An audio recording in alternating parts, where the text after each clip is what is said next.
অনেক সুন্দর গান করেন তো আপনি। তারপর আমার না আপনাকে ভালো লাগছে। কি করতে হবে এখন? আপনি আমার রূপকথার রাজপুত্র হবেন। না, কেন?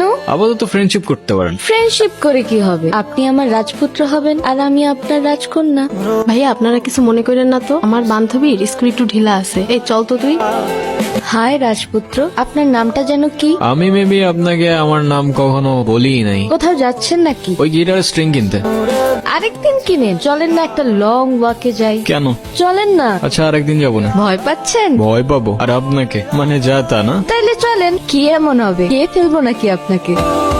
আপনার ভয়েসটা কিন্তু মাশাআল্লাহ, কিন্তু আপনি কি সারাক্ষণ এই গিটারটা নিয়ে ঘুরঘুর করেন? আমার জন্মদিনে আমার মা গিফট করছিল এটা। সাপোজ যদি কখনো মিউজিক ছেড়ে দিতে হয় তখন কি করবেন? মিউজিক ছেড়ে দিতে হবে মানে?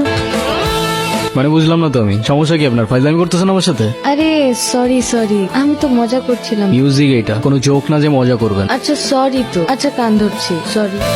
It's okay. আচ্ছা, আমার না যেতে হবে, লেট হয়ে যাচ্ছে। ইস, লেট হয়ে যাচ্ছে। কি এমন কাজ তোমার? মানে আপনি থেকে ডিরেক্ট তুমি তো চলে আসছো না? হ্যাঁ, কেন, কোনো সমস্যা? কেন যেন মনে হচ্ছে তুমি খুব নাচরবান্ধা টাইপের মানুষ না? তুমি বুঝলা কি করে? এমনি গেস করলাম। তখনও বুঝে উঠতে পারিনি মিউজিকের পর দ্বিতীয় ভালোবাসাটা তুমি হয়ে উঠবে। খুব অদ্ভুত একটা মেয়ে তুমি। মনে হচ্ছিল আমার সেই রূপকথার গল্পটার রাজকন্যা যেন হুবহু তোমার মতোই দেখতে। এক পা দুপা হাঁটতে হাঁটতে প্রথমে ভালো লাগা, এরপর ভালোবাসা, আর তারপরে অভ্যাস। আর সেই অভ্যাসের পরেই হয়তো সবকিছু চেঞ্জ হয়ে যায়। সবকিছু। তোরা কথা বল, আমি ওই দিকটাতে আসি। 2 দিন পর পর এই ঝামেলাগুলা কি না করলে হয় না? কি কিছু বলবা না? যা বলার সেটা তো বলছি আমি তোমাকে। শুনতেছো কোথায়? শোনার মতো কোনো কথা বললে অবশ্যই শুনতাম, কিন্তু তুমি যেটা বলতেছো সেটা আমার পক্ষে করা পসিবল না। কেন পসিবল না? মানে তোমার লাইফে কি আমার থেকে তোমার মিউজিকের প্রায়োরিটি বেশি? মানে তোমার সাথে তুমি মিউজিকের প্রায়োরিটির কম্পেয়ার কিভাবে করো সেটাই আমার মাথায় ঢোকে না। রোহান, একটু প্র্যাকটিক্যাল হও। জীবনটা তো আর কোনো রূপকথার গল্প না। আমার গ্রাজুয়েশন শেষ, এভাবে আর কতদিন? তুমি মিউজিকটা বাদ দাও তো, আর তা না হলে আমার সাথে আর দেখা করতে আইসো না। যে নম্বরে কল করেছেন সব ভাই লোক। কি রে, তোর তো কোনো খোঁজ খবরই নেই। আচ্ছা, গিটারটা রাখতো। বাবা টাকা পাঠিয়েছে, আমি টাকাটা উঠে আসি। সাবধানে রাখিস। আসসালামু আলাইকুম ভাই, দেখি গিটারটা। ভাই এটা রোহানের গিটার। তো কি হয়েছে? না ভাই কিছু না। ভাই এটা কি করলেন? তোর রোহান রে কইস এই গিটারের তার যেমন ছিড়ছি না, তোর রোহান রে ধরলেও না এমন করে ছিড়ালাম। কে ছিড়ছে? জাকির ভাই।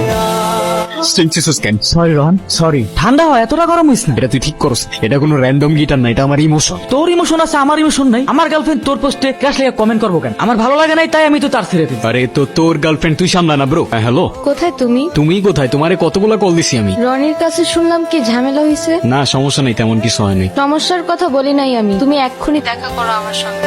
কি অবস্থা? কেমন আছো? তুমি কবে ছাড়বে এসব?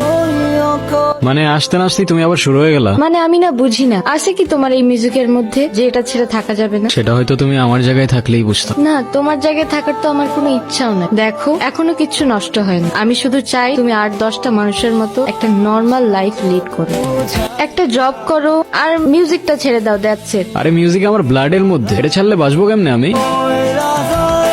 আর আমি যেটা পারবো না সেটা আমার বারবার বললো না তো তুমি। তোমার ডিসিশন তাহলে ফাইনাল? হ্যাঁ। কফি? আপনারা বলছিলাম না একটা ছেলের কথা। এই রোহা, কি অবস্থা? আসসালামু আলাইকুম ভাইজান। আমি তো তোমার মিউজিক শুনছি, তোমার ভোকাল জাস্ট মারাত্মক। আপনি তো ইয়াং জেনারেশনের ইন্সপিরেশন, আর আপনার মিউজিক দেখে আমরা কত কিছু শিখছি। দেখো, আমার হাতে সময় তেমন একটা নাই। তুমি একটা কাজ করো, তুমি আমাকে কিছু একটা শোনো। অন্য সমস্যা? সরি ভাই, আমি আরেকবার শুরু করি প্লিজ। রোহান, রোহান কি হয়েছে তোমার? এই কেউ অ্যাম্বুলেন্স ডাকো। রোহান,